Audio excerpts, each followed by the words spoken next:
Bismillahirrahmanirrahim. Assalamualaikum warahmatullahi wabarakatuh. Oke, pada kesempatan kali ini kita akan belajar memahami tentang penggunaan mesin bicara atau search engine.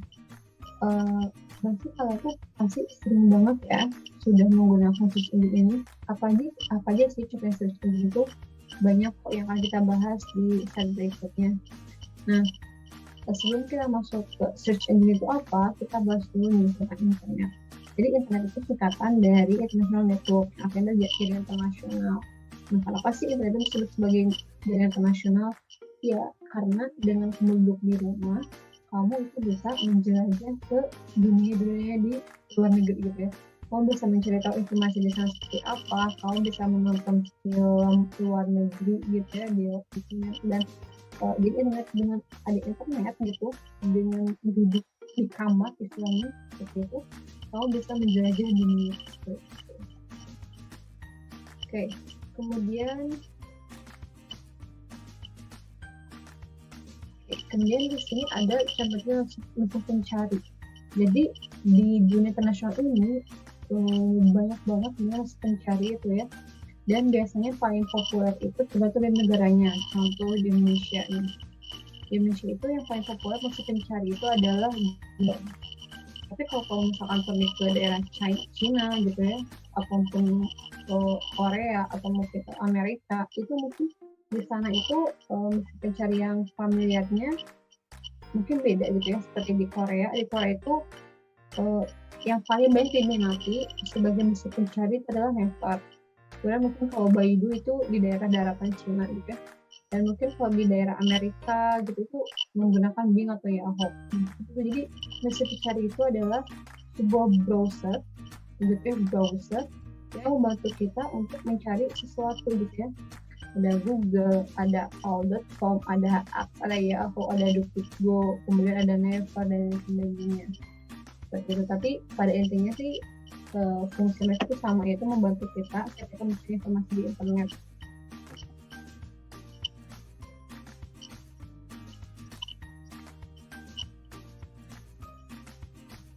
Dan setelah kita tahu internet itu apa, kita masuk ke pencarian dokumen online.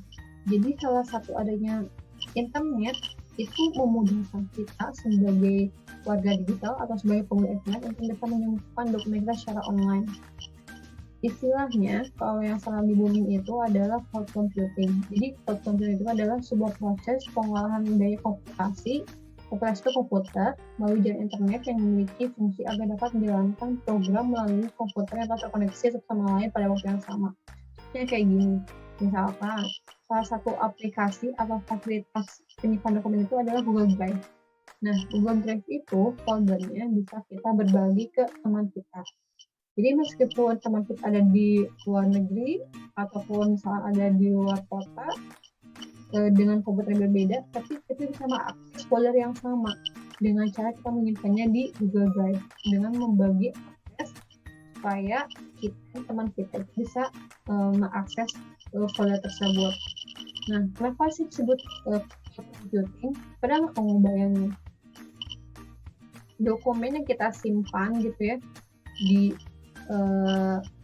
internet gitu ya, email yang kita kirim, kemudian file-file yang kita simpan di Drive atau di OneDrive, di Google Drive, itu dia ada di mana sih servernya? Ada di mana sih tempatnya? Kan abstrak ya. Beda dengan kita misalkan menyimpan dokumen di flash disk. Nah itu kan ada fisiknya. Oke, dokumen kita simpan di flash disk. Tapi kalau kita menyimpan online, dia ada servernya, abstrak. Nah, jadi diibaratkan file-file itu tersimpan di sebuah awan besar gitu. Itu makanya ketika melakukan penyimpanan dokumen online itu disebut sebagai cloud computing. Karena akses kita ke dokumen tersebut tuh kayak abstrak gitu ya, tidak ada fisiknya.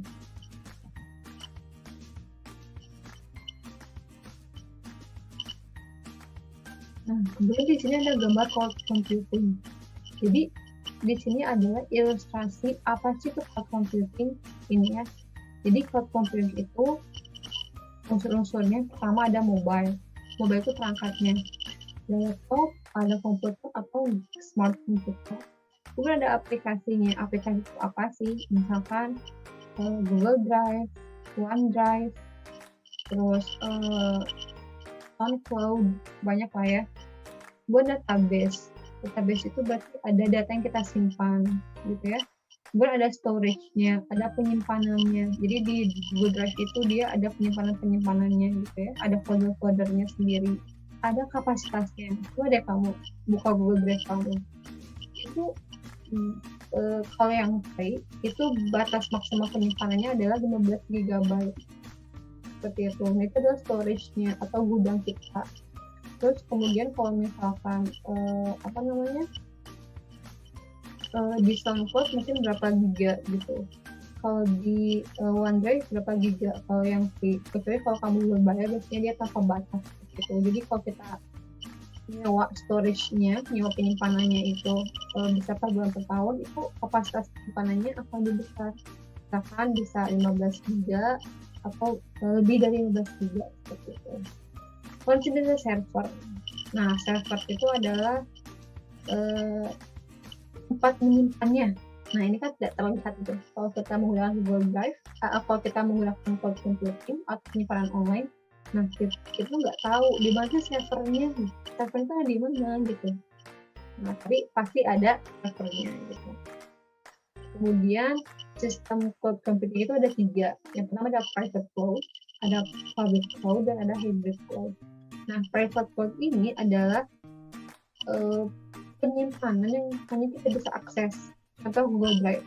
Google Drive kamu itu kalau kamu nggak bagi-bagi aksesnya ke orang, itu kan hanya bisa diakses oleh kamu aja dengan password tentunya. Itu yang private cloud. Kemudian public cloud. Public cloud itu ini apa sih? Contohnya adalah YouTube Music atau YouTube biasa. Terus website kamu untuk menyimpan film-film kamu gitu ya, atau sama akses film kita. Nah, itu ada public cloud karena semua bisa akses gitu ya. Contohnya YouTube deh. YouTube. Nah, itu YouTube semuanya bisa akses kan. Asal kamu punya akun YouTube aja. Video yang ada di YouTube itu bisa kamu akses gitu. Bisa siapapun akses. Kecuali kalau memang didesain secara private. Tapi kan mayoritas kalau di YouTube itu kan public cloud atau penyimpanan yang public. Apapun bisa menyimpan video di sana seperti itu, dan siapapun bisa akses. Nah, kemudian yang ketiga hybrid cloud. Hybrid cloud itu adalah penggabungan dari private dan public. Kalau private itu kan hanya bisa diakses oleh kita sendiri, sedangkan public itu bisa diakses oleh orang lain. Nah, hybrid cloud itu gabungan dari itu. Jadi private, tapi dia public. Artinya gini, yang tadi kita jelasin kayak di Google Drive. Jadi kamu punya Google Drive tuh. Asalnya kan Google Drive itu untuk diri kamu sendiri, tapi ketika kamu memberikan aksesnya kepada orang lain, nah maka orang lain itu bisa mengakses drive kamu, sehingga itu dinamakan hybrid cloud seperti itu. Nah, di sini contohnya di sini ada awan, kemudian chatting gitu ya, kamu chatting tersimpan di awan gitu ya, story-nya. Terus kemudian kamu berbelanja gitu ya online, pastinya di angka berantah gitu ya, di sebuah server. Nah, ini adalah di semua transaksi online kita, kegiatan-kegiatan kita di internet itu simpan di sebuah penyimpanan kita tidak tahu di mana. Tapi sewaktu-waktu itu dia bisa diakses gitu. Makanya kalau misalkan kamu men-search sesuatu di internet, itu pasti akan terlihat jejak digitalnya.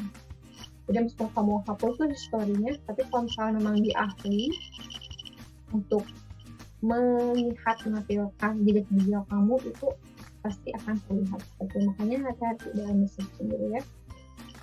Oke.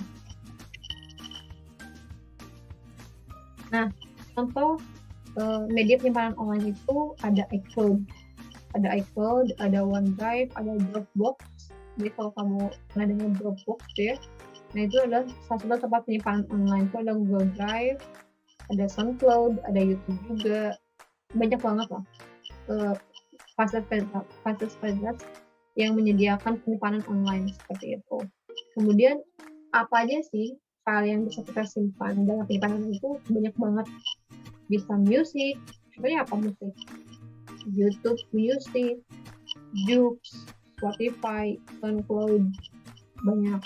Video ada YouTube, kemudian ada website. Kalau kamu senang nonton itu pasti kan kamu nontonnya di website ya. Nah itu kan tempat penyimpanan lain sebenarnya.